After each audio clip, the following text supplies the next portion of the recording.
Bay nyako Ramogi Ajwang' wach moro malit bende otimore odiochieng' ma kawuono. Wanyalo wacho ni en wach mamako chuny ahinya. Kaluore ni nitiere nyithindo 4 nyaka sani giyudo thieth mane od thieth mar Homa Bay County Referral Hospital.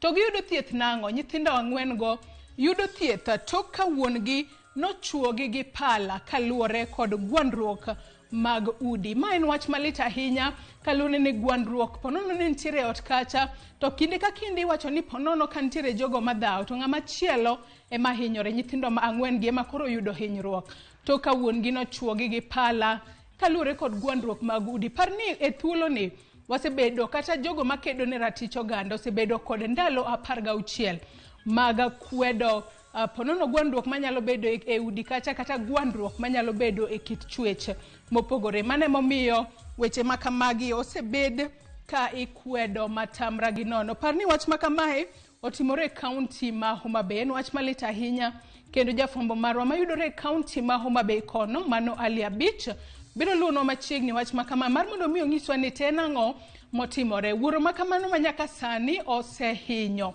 nyithinde 4 kaluore kod gwandruok mag udi. Okang' mane mibiro kaune kaluore ni mano en wach